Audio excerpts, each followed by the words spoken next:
No se escucha mucho ruido, es que tengo como unas campanas de esas del aire y como que suena mucho afuera. Ya se ve y no se escucha mucho ruido. No, Ah, se escucha limpio el audio. sale pues, gracias. ¿Ya empiezo? Sí, ya está grande. Sale pues. Entonces, continuando con el temario, voy a dar yo el tema de tumores benignos y malignos de estómago. Empecemos con los tumores benignos. Si necesitan que me detenga, perdón, en alguna parte, me dicen porfa. Tumores benignos. En cuanto a su epidemiología, estos van a constituir del 5 al 10% de todos los tumores en general y solo del 1 al 5% de los tumores gástricos. Algunos de estos van a tener un porcentaje muy alto de llegar a poder malignizar y estos van a poder tener un origen ya sea en tejido epitelial, mesenquimatoso o neural. Dentro de estos tumores, los más frecuentes son, en primer lugar, el leiomioma. Bueno, dependiendo de la literatura que consultes, hay unos que dicen que es el pólipo hiperplásico y otros que dicen que es el leiomioma el número uno, pero como quiera está dentro de los primeros tres: leiomioma, pólipo hiperplásico y el adenoma. Entonces, comencemos con los primeros, que son los pólipos. En cuanto a sus generalidades, estas son lesiones nodulares que van a protruir sobre la superficie de la mucosa hacia la luz del estómago. ¿Y por qué te puse una diapositiva así de generalidades? Porque en realidad en cuanto a sintomatología, cuadro clínico y el método diagnóstico que vas a emplear para diagnosticarlo, va a ser el mismo. Solo hay unos que pueden presentar en mayor porcentaje algún síntoma que otro, pero en realidad no varía mucho la clínica. Lo vas a poder diferenciar histológicamente y se dividen en dos grandes grupos: los epiteliales o mucosos y los submucosos o del estroma. Dentro de los epiteliales o mucosos vamos a encontrar los que se originan a partir de epitelio glandular y dentro de este grupo se encuentran los hiperplásticos, los hemartomatosos o de células fúngicas y los adenomas. Y dentro de los submucosos, el más importante es el pólipo fibroide inflamatorio. En cuanto a su etiología, es muy variada.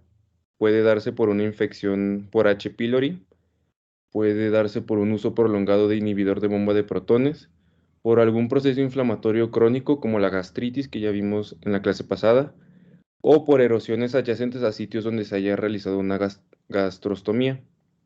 En realidad, estos primeros tres puntos pueden ir de la mano, porque una infección por H. pylori te puede dar un proceso inflamatorio crónico y daño a la mucosa y esto generar una gastritis atrófica que puede progresar a generar algún tipo de esta lesión como los pólipos. Y aparte, el uso de inhibidor de bomba de protones pues está indicado, pero si se llega a exceder el uso, también te puede predisponer a generar estas lesiones.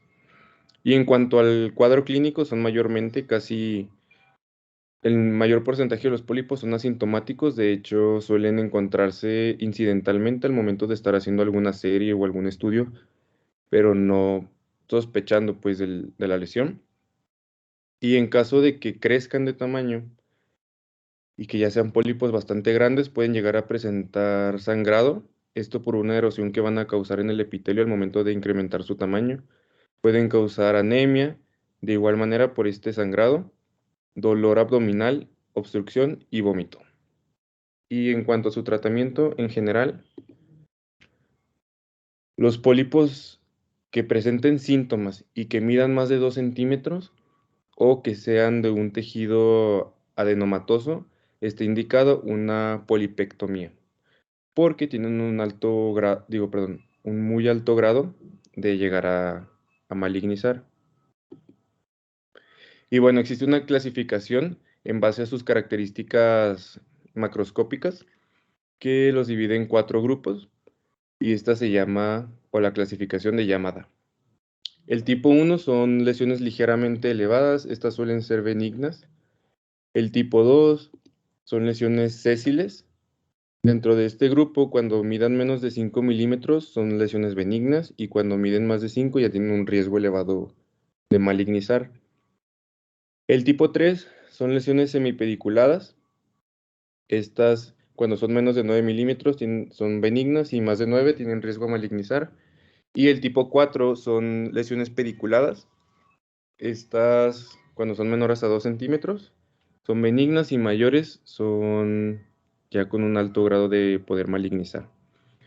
Esta clasificación se basa en la implantación del tumor y pues en general para todos los pólipos que sean mayores a 2 centímetros y cuando tienen síntomas ya tienen un alto grado de malignidad y se consideran benignos cuando son menores a 10 milímetros.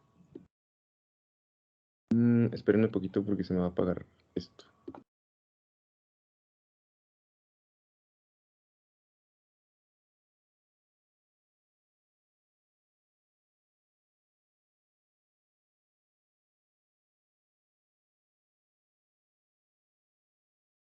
Listo, perdón. Entonces, comenzando ya viendo específicamente los pólipos, el primero que les comenté que era el más frecuente es el hiperplásico.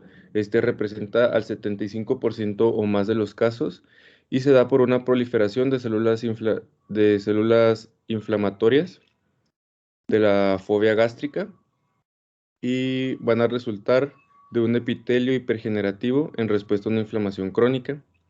Su diagnóstico se realiza vía endoscópica y vamos a poder observar características como que son lisos, tienen una forma de bóveda, pueden tener un tallo o pedículo, su tamaño oscila entre 0,5 y 1,5 centímetros y se localizan en el antro, en el cuerpo, en el fundus o en el cardias. Su riesgo a malignidad va del 1 al 20% y este va a aumentar a la par que aumente el tamaño del pólipo. Es decir, en pólipos que sean mayores a 1 centímetro y que estén pediculados, su riesgo de malignidad asciende. Y para su tratamiento, aquellos que midan más de 0,5 centímetros ya son resecables y se puede realizar vía endoscópica. Pero también es muy importante descartar una infección por Helicobacter pylori y en caso de ser positiva o de que el paciente tenga un proceso infeccioso, entonces se debe erradicar primero el H. pylori y luego ya hacer la resección. Y posterior a la resección se tiene que reevaluar a ver si se erradicó por completo este agente. En pacientes que ya tengan displasia o carcinoma, entonces aquí se puede indicar una gastrectomía subtotal o una resección endoscópica de la mucosa. Y en cuanto a la vigilancia, esta solo se va a indicar en pacientes que tengan un alto grado de poder presentar cáncer gástrico, que padezcan de atrofia difusa, moderada, severa, o que tengan un historial familiar donde predomina el cáncer gástrico, y en este caso se va a indicar una endoscopía cada año o cada 2 años.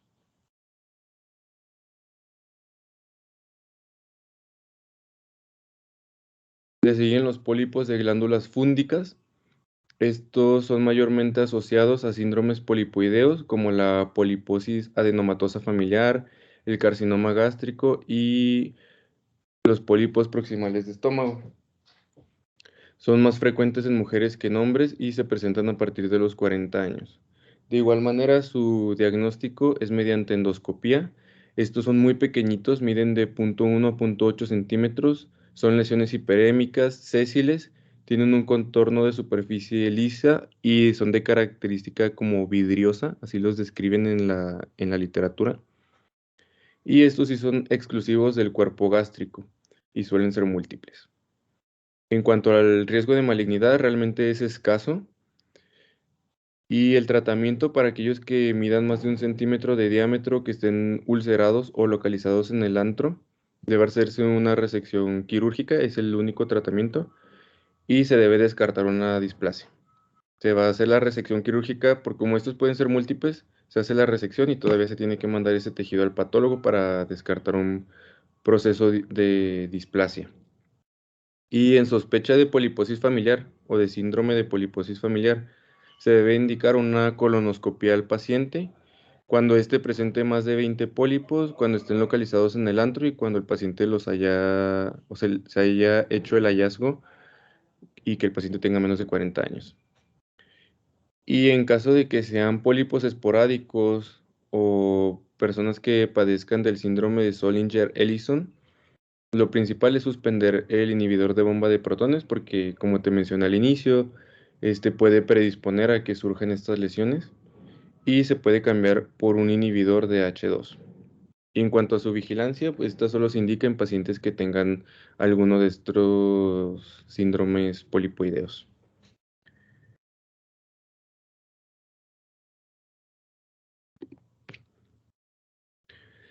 Y le seguimos con los adenomas. Estos van a nacer a partir de una displasia epitelial y esta secundaria a un proceso atrófico o de metaplasia. Son los más comunes en realidad y estos representan del 6 al 10% de todos los pólipos. Suelen afectar igual a ambos sexos en edades entre 60 y 70 años. Su diagnóstico se va a realizar de igual manera vía endoscópica, suelen ser planos o polipoideos, solitarios, tienen un tamaño menor a 2 menor a 2 centímetros y van a predominar en el antro gástrico y en segundo lugar el cuerpo y el cardias. Su riesgo a malignidad es bastante elevado, va del 40 hasta el 100% en caso de que ya presenten displasia. Y su tratamiento es la resección endoscópica. Este siempre se tiene que realizar, o sea, en los adenomas siempre que identifiques una lesión, aunque esté pequeña, pues se debe indicar la resección endoscópica porque sí tienen un alto riesgo de malignizar. Y también siempre se debe complementar el diagnóstico con una prueba de Helicobacter pylori y en caso de ser positiva se da una terapia de erradicación. En cuanto a la vigilancia, aquí sí se va a indicar, después de haber hecho la resección endoscópica, se indica un año después, y esto, bueno, para descartar otro proceso neoplásico o displásico, y también para confirmar que sí se haya erradicado el Helicobacter pylori. Si voy muy rápido me dicen, ¿eh? En cuanto a los pólipos fibroides inflamatorios, estos son muy raros, más que las otras lesiones. Representan menos del 0,1% de todos los pólipos gástricos. Son tumores de origen mesenquimatoso y se originan en la mucosa y en la submucosa, mayormente o con mayor incidencia en la submucosa. Y como son muy poco frecuentes, hay realmente poca información de ellos. Se dice que pueden provenir de células dendríticas y su patogenia es desconocida. Su diagnóstico lo va a estar realizar igual, vía endoscópica. Son pólipos firmes, solitarios, suelen ser sésiles o pediculados, pueden ulcerarse, que es frecuente en estos pólipos, y también se puede emplear un ultrasonido endoscópico, donde se puede apreciar una lesión hipoecoica, homogénea y con márgenes indistintos.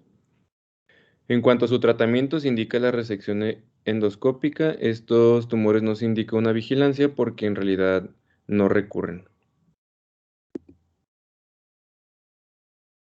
Y dentro de las otro tipo de lesiones benignas están los lipomas.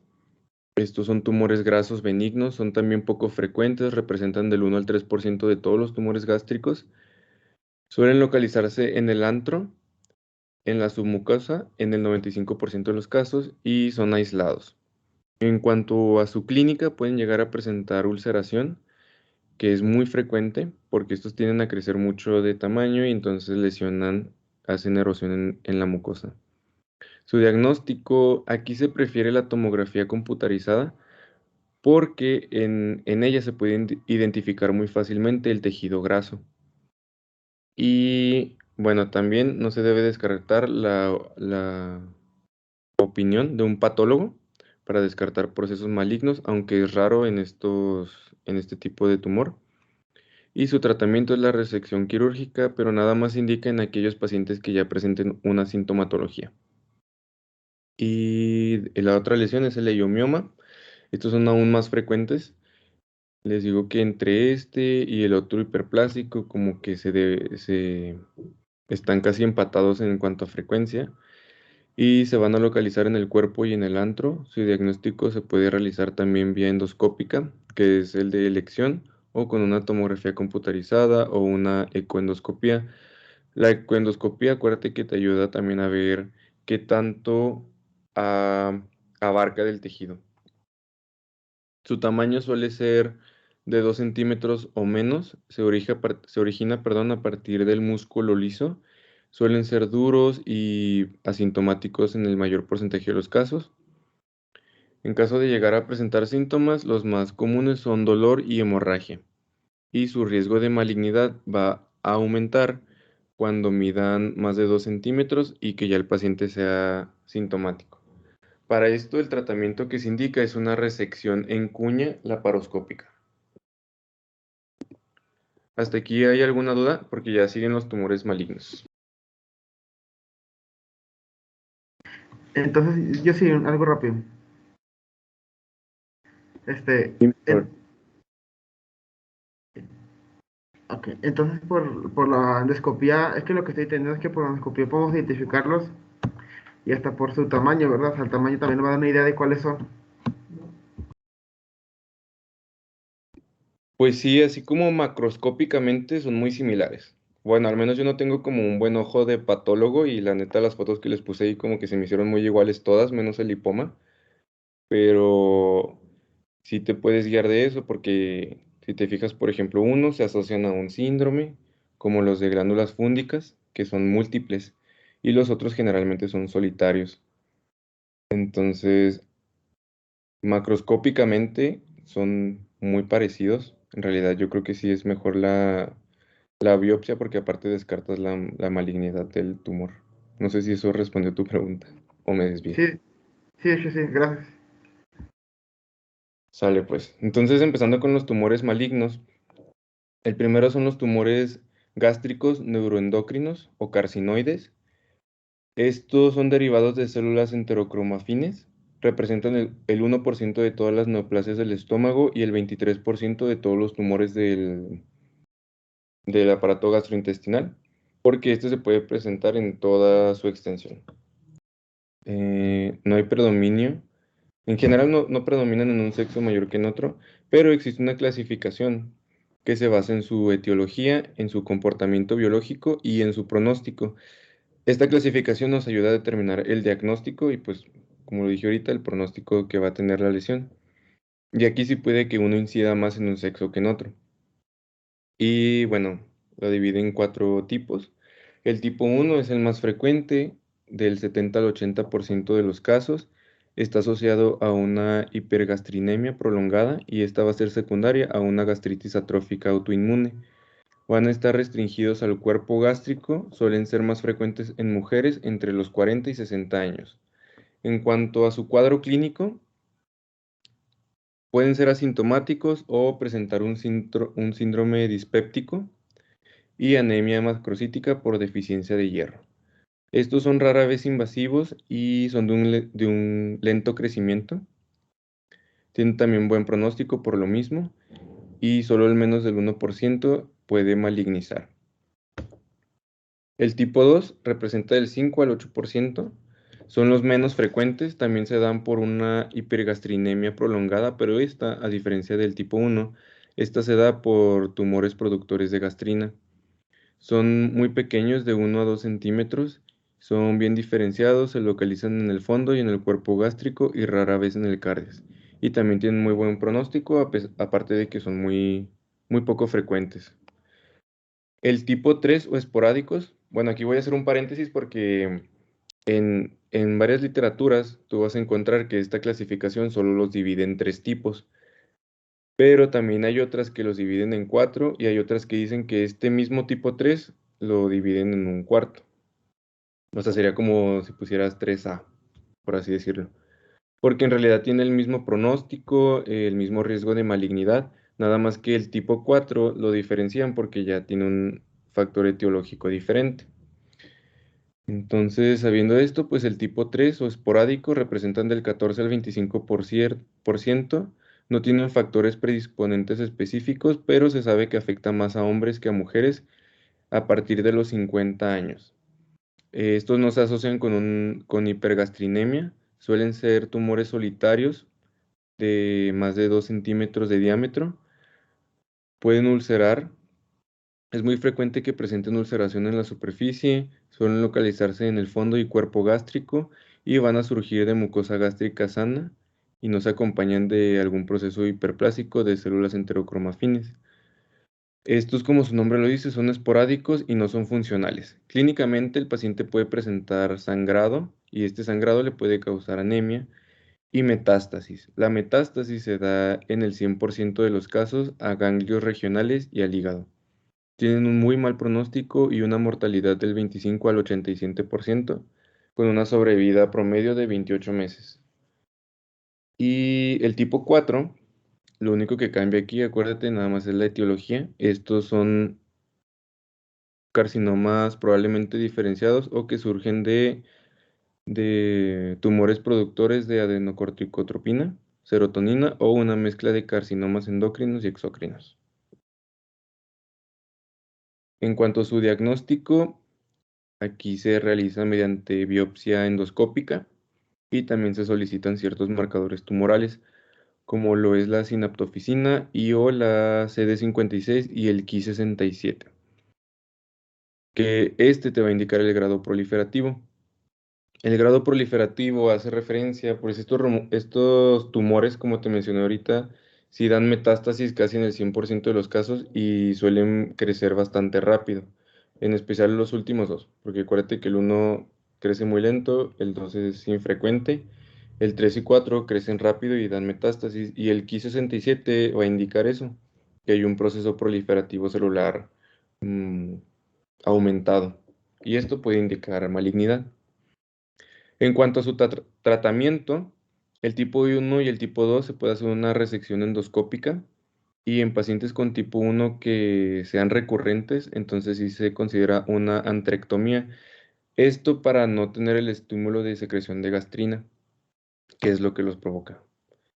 El tipo 3 y 4, aquí ya se indica una gastrectomía parcial o total y también se debe hacer resección de los nódulos linfáticos a los cuales se haya diseminado. Luego está el linfoma gástrico o MALT, que es el tejido linfoide asociado a mucosas. Y este linfoma de tejido linfoide asociado a mucosas es más frecuente en hombres que en mujeres, en una relación de 1.7 a 1 a partir de los 50 años. Este tipo de tumores se encuentran englobados dentro de los linfomas de Hodgkin, de células B, y suelen tener un compromiso importante de los nódulos linfáticos. 41% de estos tumores van a estar localizados en el antro gástrico y solo el 33% pueden llegar a ser multifocal, o sea, en varias porciones del estómago. Este tumor va a representar el 7% de las neoplasias malignas del estómago y el 2% de los linfomas en general. Suelen ser secundarios a un proceso de proliferación, neoplásica monoclonal de linfocitos B que van a infiltrar a las células gástricas con lesiones linfoepiteliales. ¿A qué se refiere esto? Que, bueno, su agente etiológico principal es el Helicobacter pylori. ¿Qué es lo que pasa en este tipo de linfoma? Pues que hay una lesión, en este caso puede ser por una infección por Helicobacter pylori.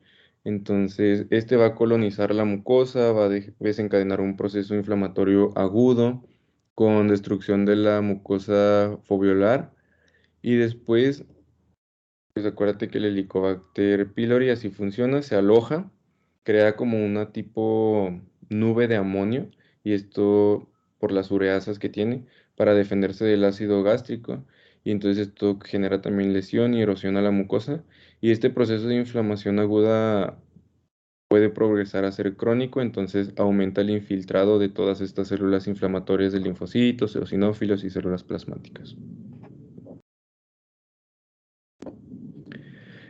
En cuanto a su cuadro clínico, son mayormente asintomáticos. Es el problema con este tipo de tumores porque pueden ser bastante agresivos cuando ya progresan, pero suelen ser asintomáticos. Entonces ya cuando el paciente presenta síntomas es porque ya se ha diseminado.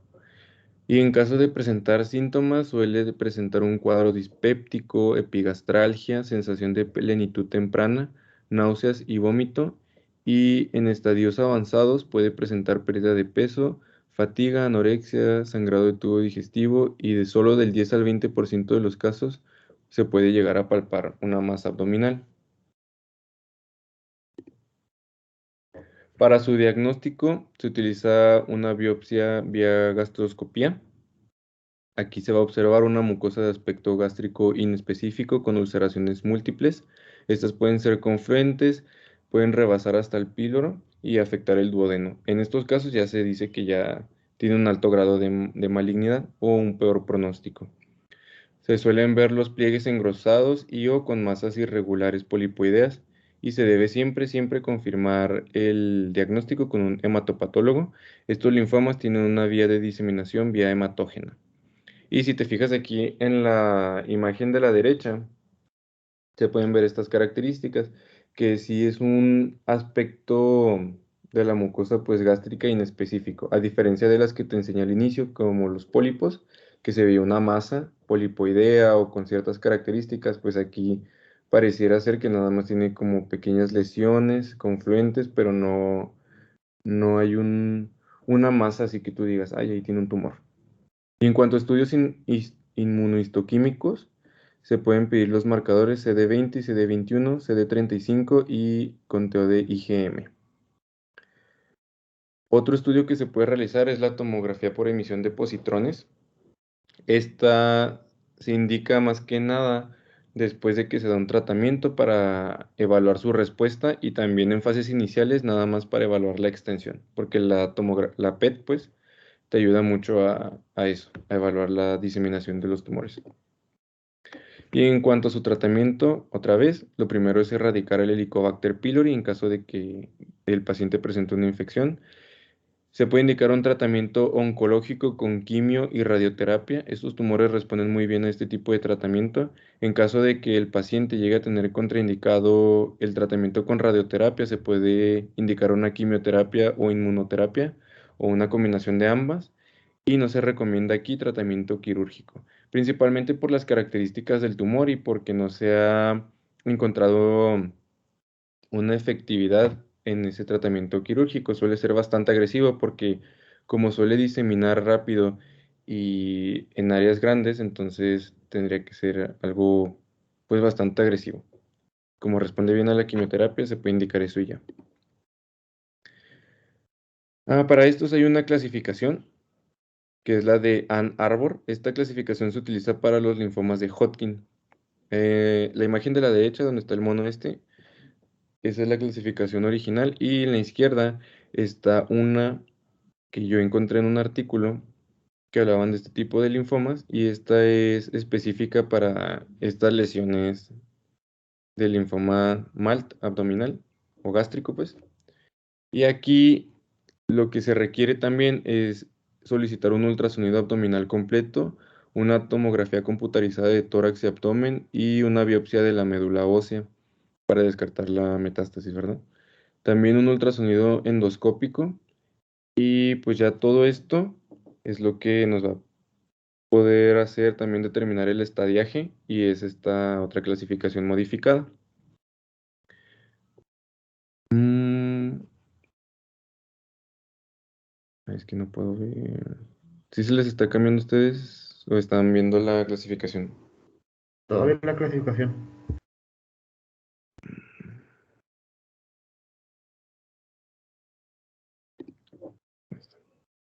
¿No tienen dudas con ese anterior?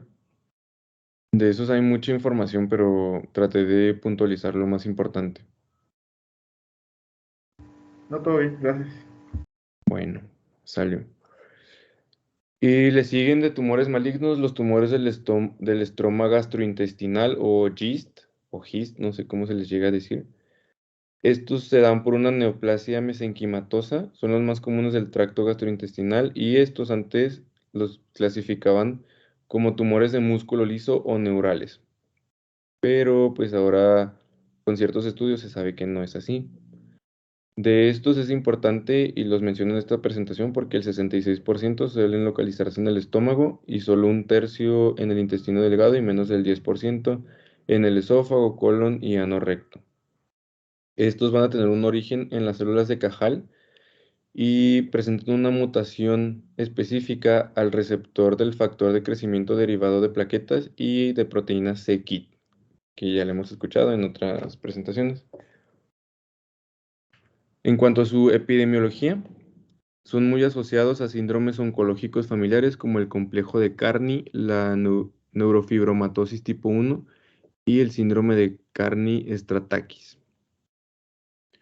Están localizados en la submucosa, son lesiones bien circunscritas y algunos pueden tener una extensión extramural e infiltrar a órganos vecinos, que es una de las complicaciones frecuentes de este tipo de tumor. Como ya te dije ahorita, se originan en las células de Cajal, están constituidos 70% por células fusiformes y 20% por células epiteloides. Y estos...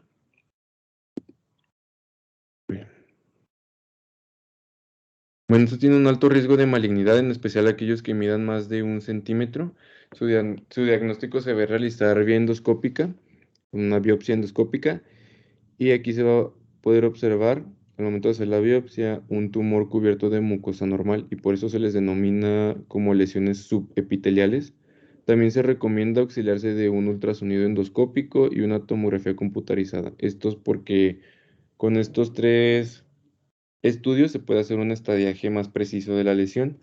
Y la toma de biopsia, se me pasaba a decirte que se realiza mediante la aspiración con una aguja fina. Y esto ya puede ayudar a diferenciarlos de tumores de músculo liso. Pero la clave para diferenciarlos y por lo que ya no se consideran tumores de músculo liso es porque estos expresan marcadores tumorales que no expresan los de músculo liso, como lo son el CD117 o c-KIT, que suele dar positivo en 95% de los casos, y CD34 o PDGFRA, que da positivo en 70% de los casos. En cuanto a su cuadro clínico, igual, son asintomáticos en el mayor por ciento de los casos. En caso de ya crecer mucho, puede presentar el paciente dolor o malestar abdominal, hemorragia, anemia, anorexia, pérdida de peso, fatiga y perforación. De hecho, en la imagen que ves aquí ya está ulcerado. Si lo puedes ver, se ve como, no recuerdo el término exacto, pero como un ombligo, pues, si lo puedes ver ahí, al ladito. Y pueden existir 5 escenarios clínicos. El primero es un microgist, que son tumores de 10 milímetros o menos. El segundo es un tumor primario localizado en un órgano sin metástasis. El tercero es localizado pero con invasión a órganos adyacentes. El cuarto ya hay metástasis a distancia y el 5 ya son recurrentes. Esto pues también nos va a indicar el pronóstico que pueda llegar a tener la recuperación del paciente. Y su riesgo de metástasis es muy elevado. Esto sí no es nulo mm, en ningún escenario. En tumores menores a 2.5 centímetros, su riesgo va de 15% a 20%. En tumores de 2.5 a 5 centímetros va del 29-30%. Y en tumores de 5 a 10 centímetros, 65%. Y ya todos los que sean aquellos mayores a 10 centímetros tienen un riesgo del 100% de metástasis. Para su tratamiento se indica siempre la resección quirúrgica completa. Esta se puede realizar por la parotomía, puede ser en bloque, que es un poquito más agresivo, o en cuña con bordes libres.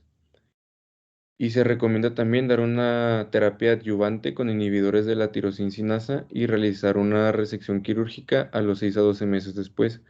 Este tratamiento adyuvante, cuando el paciente, tal vez el tamaño de la lesión pueda comprometer mucho la recuperación del paciente al momento de hacerle una resección quirúrgica, entonces se da primero este tratamiento adyuvante para disminuir el tamaño de lesión del tumor y ya se programa la cirugía 6 a 12 meses después, pero siempre se tiene que hacer la resección quirúrgica. Y como tratamiento médico se puede indicar quimioterapia o imatinib. Este fármaco, su único problema es que llega a generar resistencia después de los 2 años de haberlo tomado. Y para evaluar la respuesta clínica al tratamiento existen unos criterios que se conocen como criterios de Choi, y son 4. El primero es que hay una respuesta completa donde hay una remisión de todas las lesiones y ya no hay aparición de nuevas lesiones.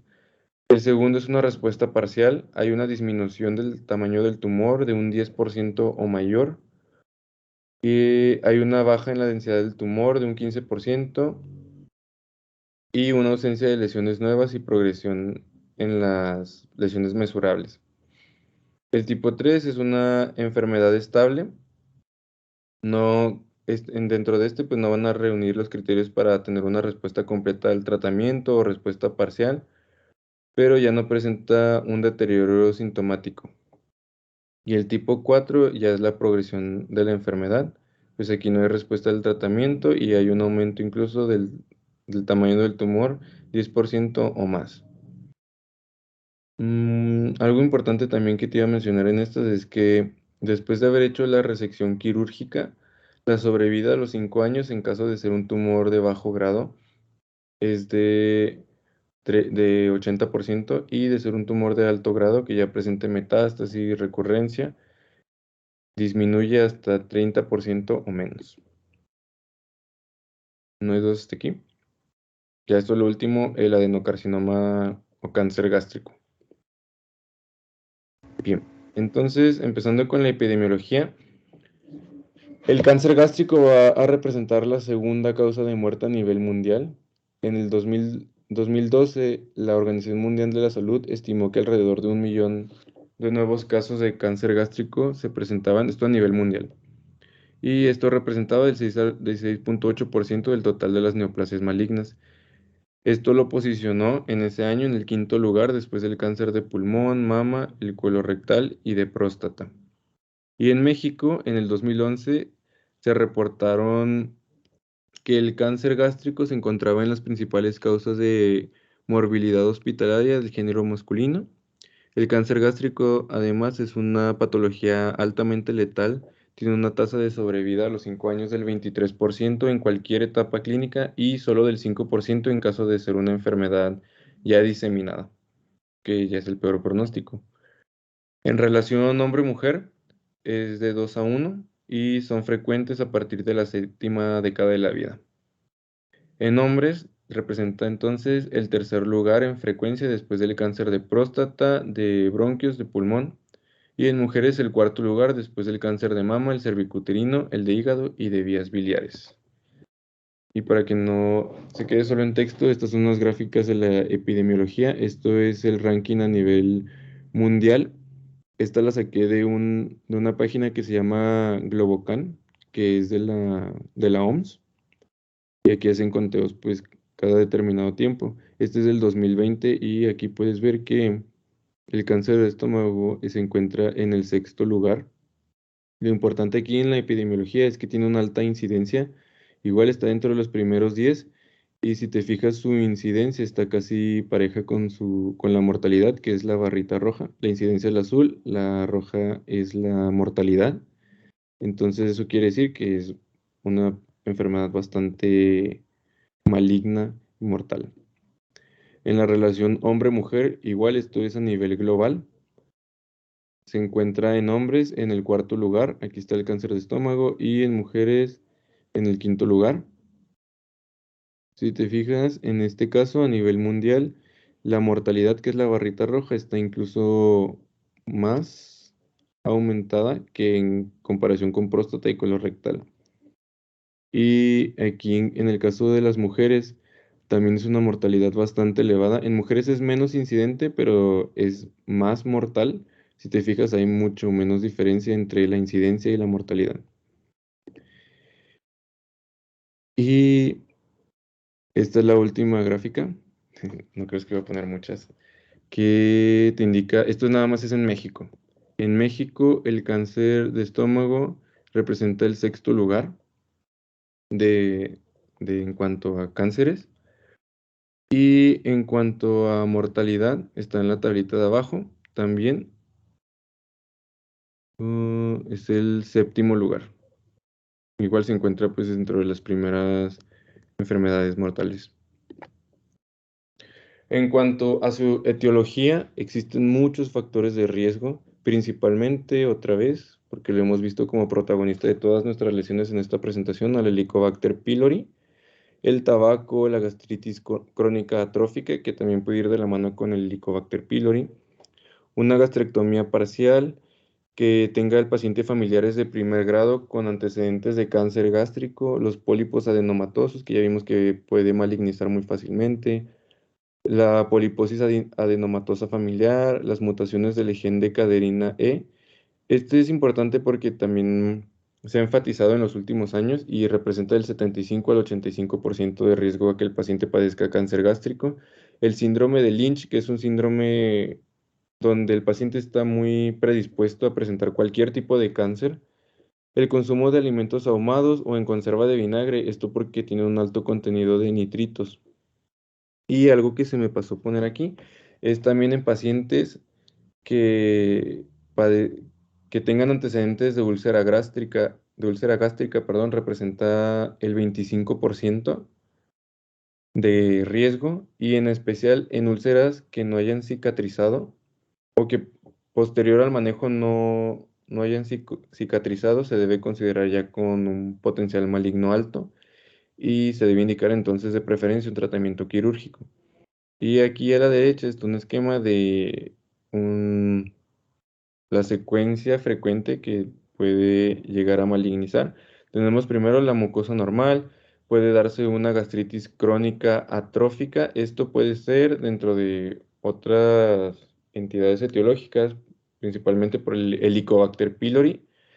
Después progresa a una atrofia gástrica, esto después da un proceso metaplásico intestinal, se da un proceso displásico y finalmente el cáncer gástrico. Y de este adenocarcinoma existen dos subtipos. Esto histológicamente, claro.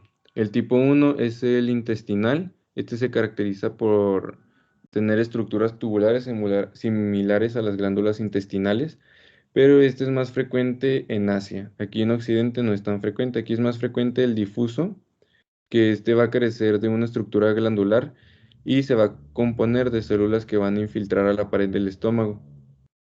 Se produce en una edad temprana y tiene el peor pronóstico.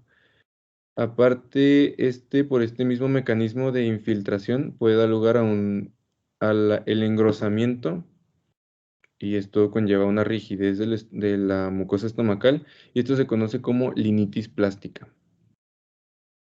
Y en cuanto a la clasificación de la lesión como tal, en un estadio temprano se divide en tres. Ay, perdón. Sí, cierto. No les mencioné esto. Es más frecuente en que esté localizado distal en la porción antropilórica en un 50%, le sigue de ahí la curvatura menor en un 20%, después el cardias y la unión gastroesofágica en un 25% y la curvatura mayor es lo menos frecuente del 3 al 5%. Y ya entonces ahora sí, pasando a la clasificación del cáncer gástrico en etapas tempranas, el tipo 1 va a representar una lesión exofítica y esta se va a extender hacia la luz gástrica. El tipo 2 hay una variante en la superficie. Aquí los podemos ver un poquito más esquemático. Este se va a subdividir a su vez en A, B y C. El A van a ser lesiones elevadas, pero esta altura no va a ser mayor al grosor de la mucosa adyacente. El B, bueno, el 2B, perdón, son lesiones planas y el 2C son lesiones hundidas y van a tener una apariencia como de una erosión superficial. Y el tipo 3 ya son lesiones excavadas que pueden llegar hasta la muscular propia y pueden no invadirla. Aquí del lado de la derecha está la clasificación. El tipo 1 igual son lesiones que protruyen, pero no son tan grandes como los que vimos anteriormente. Y el tipo 2 sus subdivisiones, como se verían, elevadas, planos o hundidas. Y tipo 3 ya es excavado. En cuanto a su cuadro clínico, principalmente es la pérdida de peso, el ataque al estado general y el dolor abdominal. Estos son signos más frecuentes dentro del cáncer gástrico, pero también cuando ya hay presencia de síntomas es porque ya el paciente está en un estadio bastante avanzado, o avanzado más bien, y ya aquí es prácticamente incurable, va a tener una índice de sobrevida del 30% a 5 años. Otros signos, síntomas que puede presentar el paciente es anorexia, saciedad temprana, náuseas, vómitos, ingultos y dolor abdominal. La pérdida de peso en este caso puede estar derivada por una insuficiencia en la ingesta calórica y también porque en estos procesos malignos hay un aumento en el catabolismo. Entonces estos dos mecanismos juntos nos van a dar la pérdida de peso del paciente. Y puede presentar estos síntomas adicionales que son la anorexia, las náuseas, el vómito, que van a estar derivados por la oclusión que pueda llegar a tener, que esto se da pues por la actividad tumoral, ¿no? Que está creciendo el tumor y está obstruyendo, y entonces nos produce estos síntomas de náuseas, vómito, etcétera. Otra cosa, ok, sí, pues hay que recordar nada más que puede llegar a infiltrar y generar esto de linitis plástica, que es cuando ya infiltra a través de toda la pared de la mucosa estomacal. Y esto pues ya es de tipo difuso. Entonces aquí es bastante difícil que el paciente llegue a consulta porque tenga alguno de estos síntomas. Suele llegar porque tiene esta sensación de plenitud temprana, pero realmente no lo asocian con algo maligno, como que no, que tengan esa sensación de plenitud temprana. Pero ya cuando progresa a dolor intenso y continuo es cuando ya pueden llegar a la consulta, nada más que esto ya pues es muy mal pronóstico. Cuando está ubicado en la región pilórica, los síntomas frecuentes son náuseas y vómito. Y cuando está en el cardias es la disfagia, el síndrome predominante, el síntoma predominante, perdón. Creo que se me pasaba a mencionar algo, pero no me acuerdo qué era. Mm, bueno, el dolor en este caso va a ser de predominio epigástrico. Y en etapas avanzadas ya es un dolor bastante agudo, incluso llega a ser incapacitante y puede presentar el paciente anemia secundaria a hemorragia de la mucosa gástrica. En realidad, de hecho, muchos de los pacientes van a consulta por presentar síntomas de debilidad, astenia, y se les puede dar como un diagnóstico de anemia, pero no hay sospecha del cáncer gástrico. Ya en etapas avanzadas, cuando pueden llegar incluso a presentar hematemesis y melena, pero ya esto es muy, muy avanzado. En cuanto a cuadros paraneoplásicos, son muy poco habituales, pero existen y pueden presentarse. Está la tromboflebitis migratoria, la cantosis nigricans, que va a presentarse en los pliegues axilares y en las ingles, y el signo de Lesser-Trelat, que es una queratosis seborreica y prurito. Bueno, aquí también hay otros signos que estos van a ser por la diseminación que va a tener el adenocarcinoma. La diseminación en este caso, en orden de frecuencia, es primero linfática, ese es el primer lugar, y luego transelómica, hepática y vía hematógena. Estos son algunos de los signos que puede llegar a presentar, que es el ganglio supraclavicular izquierdo o de Virchow, el ganglio periumbilical o de la hermana de María José y el ganglio axilar izquierdo o de Iris. Y en menos frecuencia o menos común la diseminación hacia los ovarios, perdón, que genera el tumor de Krukenberg. También puede tener metástasis a hueso, sistema nervioso central, pulmones, que también es frecuente, y a otras partes blandas. En cuanto a su diagnóstico, pues es fundamental la biopsia endoscópica o por gastroscopía. Y aquí es importante tomar múltiples biopsias, porque una sola muestra puede tener una sensibilidad del 70% o menos, y ya más de 7 muestras, que es lo que se recomienda, ya tiene una sensibilidad del 98% para realizar el diagnóstico.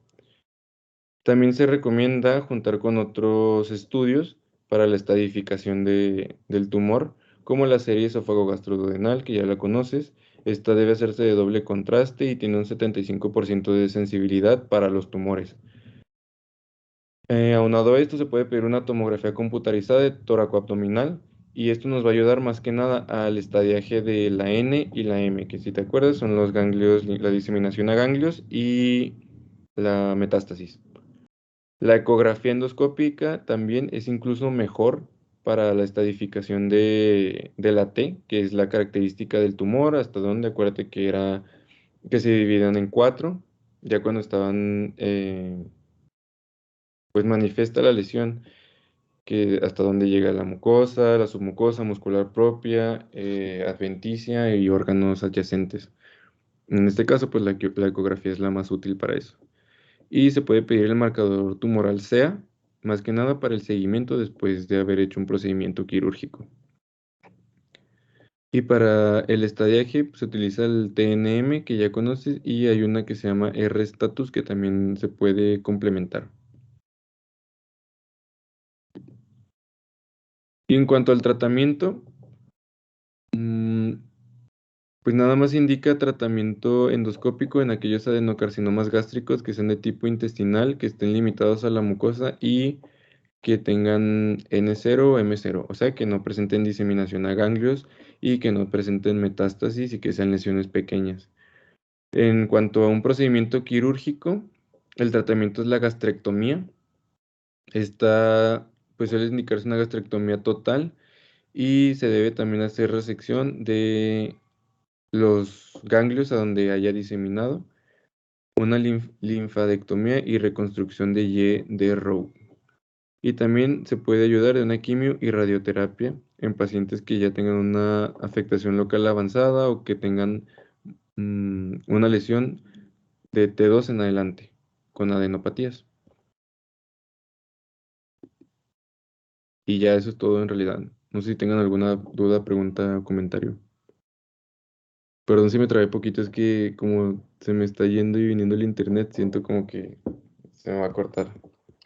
¿Tienen alguna pregunta, duda, aclaración o comentario? Comentario, te quedó muy bonita tu expo. Gracias.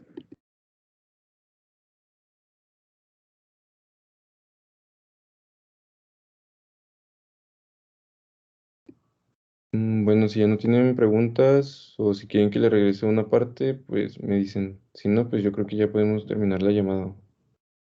O iba a entrar la doctora. No, no va a entrar, dijo que hasta mañana.